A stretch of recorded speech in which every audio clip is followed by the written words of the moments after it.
Hello friends, welcome to ED action. இன்றைக்கி வந்து ஒரு சூப்பரான ஸ்வீட் தாங்க செய்ய போகிறோம். இது ப்ரெட்டை வச்சு செய்ய போகிறோம். இது ரொம்ப சிம்பிளாக செஞ்சிடலாம், ரொம்பவே டேஸ்ட்டாக இருக்கும். இந்த வீடியோ பார்க்குறவங்க லைக் பண்ணுங்கள், ஷேர் பண்ணுங்கள், சப்ஸ்கிரைப் பண்ணுங்கள். இப்போ வாங்க எப்படி செய்கிறதுன்னு பார்க்கலாம்.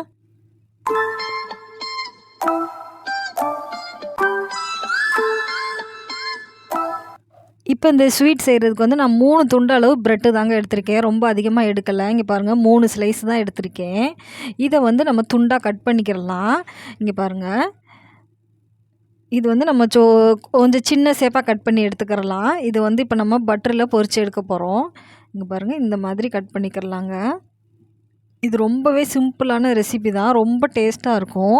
இது நினச்ச உடனே செஞ்சிடலாங்க. இந்த ஸ்வீட்டு ரொம்பவே நல்லா டேஸ்ட்டாக இருக்கும். இங்கே பாருங்கள், இந்த மாதிரி கட் பண்ணி எடுத்துக்கிறலாம். சின்ன சின்ன துண்டாக கட் பண்ணிட்டேன். ரொம்ப சின்னதாக இல்லைங்க, மீடியமாக இருக்குது பாருங்கள். இப்போ வந்து இது எப்படி செய்கிறதுன்னு பார்க்கலாம். இப்போ அடுப்பு ஆன் பண்ணி ஒரு பாத்திரம் வச்சுருக்கீங்க. பாத்திரம் நல்லா ஹீட் ஆயிடுச்சு. இப்போ இதில் வந்து 1 டேபிள் ஸ்பூன் அளவுக்கு நான் பட்ரு சேர்க்குறேன். இது பட்ரு சேர்த்து செஞ்சு பாருங்கள், ரொம்பவே நல்லா டேஸ்ட்டாக இருக்கும். பட்ரு அப்படி இல்லாட்டினா நெய் போட்டுக்கிறலாங்க. எண்ணெய் ஊற்ற வேண்டாம். எண்ணெயை விட இந்த பட்ரு நெய்யில் தான் ரொம்பவே நல்லா டேஸ்ட்டாக இருக்கும். இங்கே பாருங்கள், நல்லா மெல்ட் ஆயிடுச்சு. இப்போ வந்து இந்த ப்ரெட்டை வைக்கலாம். எல்லாத்தையும் ப்ரெட்டை எடுத்து நல்லா ரோஸ்ட் பண்ணிடலாங்க. இதை அடுப்பு வந்து ஹை ஃப்ளேமில் வைக்கக்கூடாது, சிம்மில் வச்சு தான் இது இப்போ ப்ரெட்டை ரோஸ்ட் பண்ணி எடுக்க போகிறேன். இங்கே பாருங்கள், நல்லா ரோஸ்ட் ஆயிரும். நல்லா நம்மளுக்கு பட்ரு வந்து நல்லா ஹீட் ஆன உடனே போட்டோம்னா சீக்கிரமே போட்டு எடுத்துடலாம். இங்கே பாருங்கள், அவ்வளோதாங்க, நல்லா ரோஸ்ட் ஆயிடுச்சு பாருங்கள். இப்போ எடுத்து வச்சிடலாம். இப்போ இதிலேயே இந்த பாத்திரத்துலேயே வந்து நான் 1 பாக்கெட் பால் எடுத்துருக்கேங்க, அதையும் சேர்க்க போகிறேன். இப்போ இங்கே பாருங்கள், எல்லாமே நல்லா பொரிச்சு எடுத்தாச்சு. நல்லா மொறுமொறுப்பாக இருக்குது பாருங்கள். அவ்வளோதாங்க. இப்போ வந்து நான் ஆரஞ்சு கலர் பாக்கெட்டு தாங்க 1 பாக்கெட் பால் எடுத்திருக்கேன். இப்போ இதே பாத்திரத்துலேயே ஊற்றிக்கிறலாம். இந்த ஆரஞ்சு கலர் பாக்கெட் தாங்க பால் நல்லா திக்காக இருக்கும். இங்கே பாருங்கள், நான் தண்ணி எதுவும் சேர்க்கலை. இப்போ வந்து அப்படியே தான் ஊற்றி வச்சுருக்கேன். இப்போ நான் பால் சேர்க்கவுமே ஹை ஃப்ளேமில் தாங்க வச்சுட்டேன். இப்போ பால் காய்ச்சறதுக்கு வந்து நம்மளுக்கு வந்து அடுப்பு நல்லா ஏற்றி வச்சுட்டா நல்லா சீக்கிரத்தில் பொங்கிரும். இங்கே பாருங்கள், பொங்க ஆரம்பிச்சிருச்சு.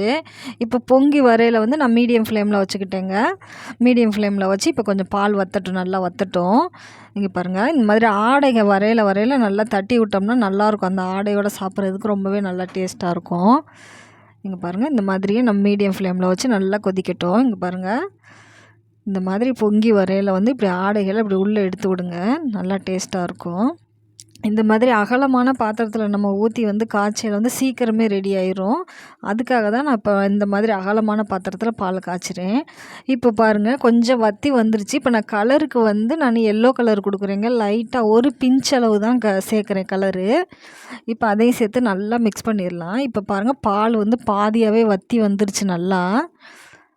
இப்போ வந்து சீனி வந்து சேர்த்துக்கலாங்க, அதாவது சர்க்கரை ஒரு 4 டேபிள் ஸ்பூன் அளவுக்கு சேர்க்குறேன். இது சரியாக இருக்கும் இந்த இனிப்பு. ரொம்ப போட்டோம்னா நல்லா இருக்காது. இது கரெக்டான அளவு, 1 பாக்கெட் பாலுக்கு இது கரெக்டான அளவுங்க.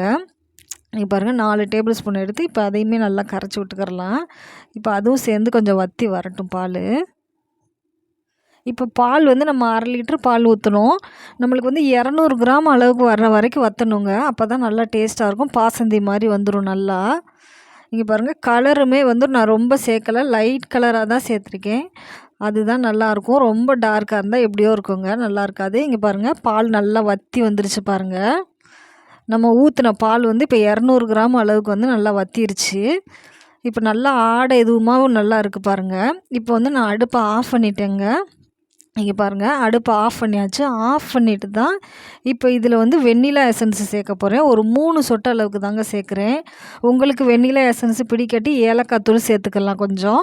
நான் ஏலக்காய் தூள் சேர்க்கலைங்க, எசன்ஸ் சேர்த்துக்கிறேன். நல்லா வாசமாக இருக்கும். இது நம்மளுக்கு நல்லா ஐஸ்கிரீம் டேஸ்ட்லேயும் இருக்கும் சாப்பிட்றதுக்கு. அவ்வளோதான். இங்கே பாருங்கள், அடுப்பை ஆஃப் பண்ணிவிட்டு தான் நான் எசன்ஸ் சேர்த்து கிளறேன். இப்போ இந்த சூட்டோடையே எடுத்து நம்ம ப்ரெட்டில் ஊற்றிடலாங்க.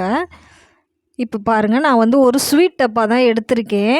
இந்த ஸ்வீட் டப்பாலே இப்போ நம்ம வந்து இது செட் பண்ணி வச்சிடலாம் ப்ரெட்டை.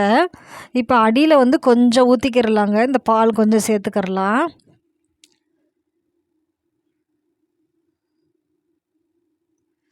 பாருங்கள், இந்த மாதிரி கொஞ்சம் அடியில் ஃபஸ்ட்டு சேர்த்துக்கலாம். நான் சூடாகவே தான் செய்கிறேன். இப்போ வந்து ப்ரெட்டை நம்ம சேர்த்துக்கிறலாங்க. இது கூட ப்ரெட்டை சுற்றி அடுக்கி வச்சிடலாம். இந்த ஸ்வீட் வந்து ரொம்பவே நல்லா டேஸ்ட்டாக இருக்குங்க. குட்டீஸ்களுக்கும் ரொம்ப பிடிக்கும். பெரியவங்களுமே நல்லா சாப்பிட்லாம். இதில் இனிப்புமே அதிகமாக சேர்க்கல நம்ம. கரெக்டாக இருக்கும் இந்த இனிப்பு அளவு. நல்லா டேஸ்ட்டாக இருக்கும் இந்த ஸ்வீட்டு. இங்கே பாருங்கள், இப்போ லைனாக வச்சுட்டேன். இப்போ இதுக்கு மேலே வந்து நம்ம ஊற்றிக்கிறலாம்.